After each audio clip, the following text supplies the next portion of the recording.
പക്ഷേ ഇവിടെ നമ്മൾ കാണേണ്ട ഒരു കാര്യം കെ.സി. വേണുഗോപാലിന് വേണ്ടി ഇപ്പോൾ നമ്മൾ ചാനൽ ചർച്ചകളിൽ കോൺഗ്രസിനെ പ്രതിനിധീകരിച്ച് വരുന്നവരിൽ പൊതുവെ നോക്കിയാൽ അവർ പൊതുവെ കോൺഗ്രസിനെയാണ് പ്രതിരോധിച്ച് സംസാരിക്കുന്നതെങ്കിലും കെ.സിക്ക് വേണ്ടി പിന്നെ പരോക്ഷമായി സംസാരിക്കുന്നത് നമ്മൾ കാണാം. ഞാൻ എല്ലാവരെ കുറിച്ചല്ല പറയുന്നത്, കൂടുതൽ ആളുകളും അതേപോലെ തന്നെ പിന്നെ മറിച്ച് സതീഷിന് വേണ്ടി സംസാരിക്കുന്നവരെ അല്ലെങ്കിൽ ആ വാദം ഉയർത്താൻ സാധ്യതയുള്ള ആളുകളെ നമ്മൾ ചാനൽ ചർച്ചകളിലോ അല്ലെങ്കിൽ പൊതു ഇടങ്ങളിൽ സംസാരിക്കുന്നത് കാണുന്നില്ല.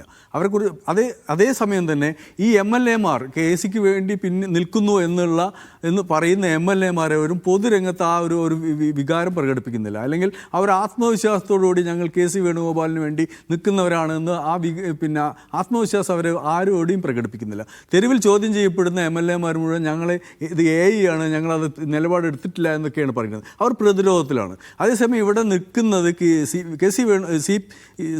VD സതീശിന് വേണ്ടി നിലകൊള്ളുന്നവർ ജനങ്ങളാണ്, പൊതുജനങ്ങൾ. അതിൽ കോൺഗ്രസ്സുകാരുണ്ടാവും, UDF-കാരുണ്ടാവും, അതിൻ്റെ പുറത്തുള്ള ആളുകളൊക്കെ ഉണ്ടാവും. ഈ ഒരു പ്രശ്നത്തെ എങ്ങനെയാണ് പരിഹരിക്കുക എന്നുള്ളൊരു പ്രശ്നമല്ലേ? അപ്പോൾ കെ.സിക്ക് ഇത് കൂളിംഗ് ടൈം കൊടുത്തു കഴിഞ്ഞാൽ ജനങ്ങളെ സമാധാനിപ്പിക്കാൻ കഴിയുമെന്നുള്ളത് കോൺഗ്രസിൻ്റെ ഒരു പ്രതീക്ഷയാണ്, ഒരു പ്രത്യാശയാണ്. ഒരു പക്ഷേ അത് സാധ്യമായേക്കാം. കാരണം ഇപ്പോൾ താങ്കൾ തന്നെ സൂചിപ്പിച്ച പോലെ 2-3 ദിവസം കൊണ്ട് അത് തണുത്ത് വരികയാണ്. അവിടെ അതിൻ്റെ മേൽ നമുക്ക് കെ.സിയെ പ്രതിഷ്ഠിക്കാം എന്ന് വരും. പക്ഷേ ഇതിനു മുമ്പിൽ വളരെ വളരെ പ്രധാനപ്പെട്ട ഒരു കടമ്പ കോൺഗ്രസിന് കിടക്കാനുണ്ട്. ഈ തെരഞ്ഞെടുപ്പോട് ഈ തീരുമാനത്തോടുകൂടി ഈ പ്രോസസ്സ് ഇവിടെ അവസാനിക്കുന്നില്ല. അത് 6 മാസത്തിനുള്ളിൽ ഒരു നിയമസഭാ ഉപതെരഞ്ഞെടുപ്പിലേക്ക് പോകണമെന്നൊരു പ്രോസസ്സ് ഇവിടെ മുന്നിലുണ്ട്. അത് കഴിഞ്ഞാൽ മാത്രമേ ഇത് ശാശ്വതമായൊരു പരിഹാരമായിട്ട് വരികയുള്ളൂ. അതുവരെ ഇതൊരു താൽക്കാലിക പരിഹാരം മാത്രമായിരിക്കും.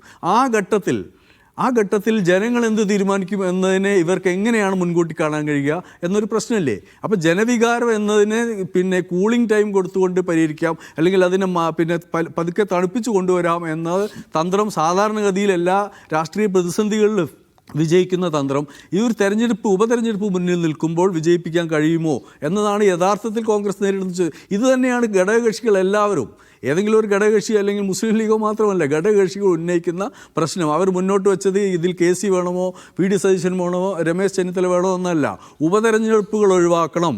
അതെന്തുകൊണ്ടാണെന്ന് വെച്ചാൽ ഈ ഉപതെരഞ്ഞെടുപ്പ് എന്നത് അനാവശ്യമാണ്. എന്തിനു വേണ്ടി വോട്ട് ചോദിച്ചുകൊണ്ടാണ് കെ.സി. വേണുഗോപാലിനെ ഉപതെരഞ്ഞെടുപ്പിൽ UDF സ്ഥാനാർത്ഥിയാക്കുക? നിങ്ങൾ എന്തിനു വേണ്ടിയാണ്? നിങ്ങൾ മാറ്റത്തിന് വേണ്ടിയാണോ വോട്ട് ചെയ്യേണ്ടത്, അതോ ഈ ഗവൺമെൻറ് നിലനിർത്താൻ വേണ്ടിയാണോ വോട്ട് ചെയ്യേണ്ടത്? എന്ത് രാഷ്ട്രീയ പ്രശ്നം ഉപതെരഞ്ഞെടുപ്പിൽ ഉന്നയിക്കാനുള്ള ഏറ്റവും മുഖ്യമായ അജണ്ട, ആ ഉപതെരഞ്ഞെടുപ്പിൻ്റെ അജണ്ട എന്തായിരിക്കും? അല്ലെങ്കിൽ എന്താണ് എന്ന് നിശ്ചയിക്കാൻ കോൺഗ്രസിനോ അല്ലെങ്കിൽ UDF-നോ കഴിയുമോ?